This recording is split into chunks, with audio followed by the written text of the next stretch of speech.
નમસ્કાર. આજના આ ખાસ વિશ્લેષણમાં સ્વાગત છે. આજે આપણે ઇતિહાસના એક એવા રોમાંચક પાનાને ઉથલાવવાના છીએ જેણે પુરાતત્વ જગતમાં એક નવો જ ઉત્સાહ જગાવ્યો છે. આપણી પાસે 1500 વર્ષ જૂની એક અદ્ભુત કલાકૃતિ છે અને આપણે તેને વિગતવાર સમજવાના છીએ. તો ચાલો કોઈપણ વિલંબ વિના આમાં ઊંડાણપૂર્વક ડૂબકી લગાવીએ. જરા વિચારો, વર્તમાન પાકિસ્તાનના વિસ્તારમાંથી મળી આવેલી 1500 વર્ષ જૂની એક નાનકડી મહોર પોતાનામાં કયા રહસ્યો છપાવી શકે? આ માત્ર માટીનો કે પથ્થરનો ટુકડો નથી, પણ એક એવો ઐતિહાસિક દસ્તાવેજ છે જે ભૂતકાળના બંધ દરવાજા ખોલે છે. એક સાચા ડિટેક્ટિવની જેમ આપણે આજે આ રહસ્યના તાર જોડવાના છે.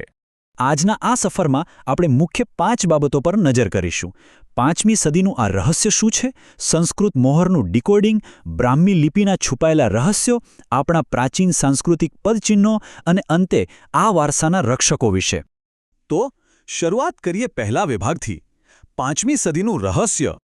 તાજેતરમાં જ આર્કિયોલોજીકલ સર્વે ઓફ ઇન્ડિયા એટલે કે ASIની એપિગ્રાફી શાખાએ એક અદ્ભુત કામ કર્યું છે. વર્તમાન પાકિસ્તાનમાંથી મળેલી આ નાની પણ અત્યંત મહત્વપૂર્ણ મહોરને તેમણે સફળતાપૂર્વક ડીકોડ કરી છે. આ મહોર 5મી સદીની આસપાસની છે અને તેમાં સંસ્કૃત ભાષાને લખવા માટે પ્રાચીન બ્રાહ્મી લિપિનો ઉપયોગ થયો છે. હવે આવીએ બીજા વિભાગ પર, આ સંસ્કૃત મહોરને ઉકેલવી. ખરેખર આ ડીકોડિંગ અદ્ભુત છે.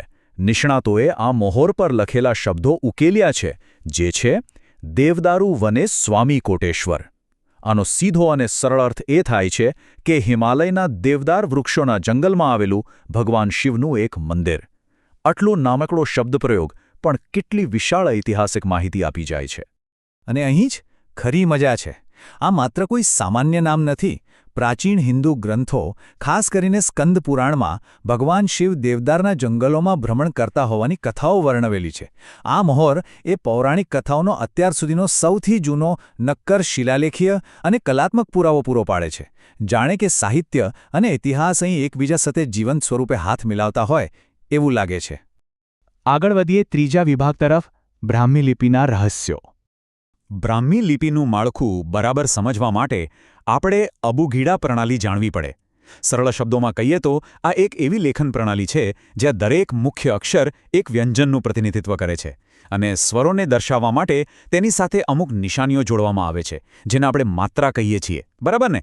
આ જ વૈજ્ઞાનિક પદ્ધતિથી આ લિપિ કામ કરે છે. કદાચ એ જાણીને નવાઈ લાગશે કે બ્રાહ્મી લિપિને અન્ય કેટલાક રસપ્રદ નામોથી પણ ઓળખવામાં આવે છે. તેના સીધા અને ભૌમિતિક આકારોને કારણે તેને પિનમેન અથવા સ્ટિક ફિગર પણ કહેવાય છે.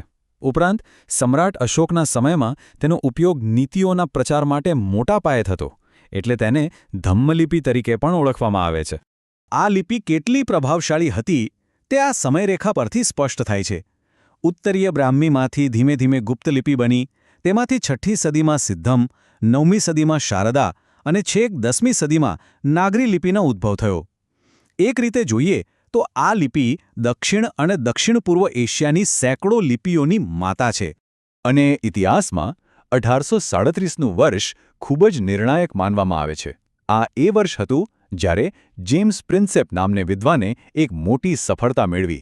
તેમણે સમ્રાટ અશોકના શિલાલેખો પરની આ પ્રાચીન બ્રાહ્મી લિપિને સૌપ્રથમવાર ઉકેલી બતાવી. આ ખરેખર એક ગેમ ચેન્જર ક્ષણ હતી, જેણે આપણા ભૂતકાળને શાબ્દિક રીતે ફરી જીવંત કર્યો. તમને જણાવી દઈએ કે અશોકના શિલાલેખોના મુખ્યત્વે 2 હેતુઓ હતા. એક તરફ તેનો ઉપયોગ ધમ્મ એટલે કે સામાજિક નીતિઓ અને વહીવટી તત્વજ્ઞાનના પ્રચાર માટે થતો હતો, અને બીજી તરફ આ જ શિલાલેખો મૌર્ય સામ્રાજ્યની વિશાળ સરહદો નક્કી કરવા માટે પ્રાદેશિક સીમાચિહ્નો તરીકે પણ કામ કરતા હતા. બહુવિધ ઉપયોગ ખરું ને? ચાલો હવે જોઈએ ચોથો વિભાગ, પ્રાચીન સાંસ્કૃતિક પદચિહ્નોની શોધ. તાજેતરના વર્ષોમાં આ આખા પ્રદેશમાં ઘણી બધી રોમાંચક શોધો થઈ છે. આપણી 5મી સદીની મહોર તો છે જ, પણ તેની સાથે પેશાવર પાસે 10મી સદીનો એક સ્લેબ મળ્યો, જેમાં બૌદ્ધ ધારણી મંત્રો લખેલા છે. એટલું જ નહીં, 2024માં ગિલગિટમાંથી એક શિલાલેખ મળ્યો, જેમાં પુષ્પસિંહ નામના વ્યક્તિએ પોતાના ગુરુના સન્માનમાં મહેશ્વર લિંગ સ્થાપિત કર્યાનો ઉલ્લેખ છે. આ બધી વિગતો પરથી મુખ્ય વાત એ સમજવાની છે કે આ કોઈ અલગ-થલગ ઘટનાઓ નથી. આ તમામ ઐતિહાસિક કલાકૃતિઓ ભેગી મળીને એક વિશાળ પઝલ પૂરી કરે છે. તે દર્શાવે છે કે આખા આધુનિક પ્રદેશમાં પ્રાચીન ઉપખંડનો કેટલો મજબૂત અને વ્યાપક સાંસ્કૃતિક તેમજ ધાર્મિક પાયો પથરાયેલો હતો. અને હવે આજના વિશ્લેષણનો અંતિમ અને 5મો વિભાગ વારસાના રક્ષકો. 1861 આ વર્ષે ભારતીય પુરાતત્વના ઇતિહાસમાં એક નવો અધ્યાય શરૂ થયો. એલેક્ઝાન્ડર કનિંઘમ દ્વારા આર્કિયોલોજીકલ સર્વે ઓફ ઇન્ડિયા એટલે કે ASI ની સ્થાપના કરવામાં આવી.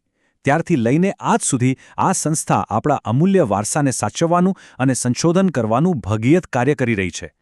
સ્વતંત્રતા પછી આ સંસ્થાના માળખાને 2 અત્યંત મહત્વપૂર્ણ કાયદાઓથી મજબૂતી મળી. 1958નો પ્રાચીન સ્મારકો અને પુરાતત્વીય સ્થળો અંગેનો અધિનિયમ અને 1972નો પ્રાચીન વસ્તુઓ અને કલા ખજાના અધિનિયમ. આ જ કાયદાઓને કારણે આજે પણ આપણો ઐતિહાસિક વારસો સુરક્ષિત છે અને આવા નવા સંશોધનો સતત થતા રહે છે.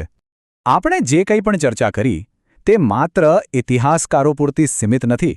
પ્રાચીન લિપિઓ, એપિગ્રાફી અને ASIની આ નવી શોધો જેવા વિષયો સિવિલ સર્વિસની સ્પર્ધાત્મક પરીક્ષાઓની તૈયારી કરતા વિદ્યાર્થીઓ માટે અત્યંત ઉપયોગી સાબિત થાય છે.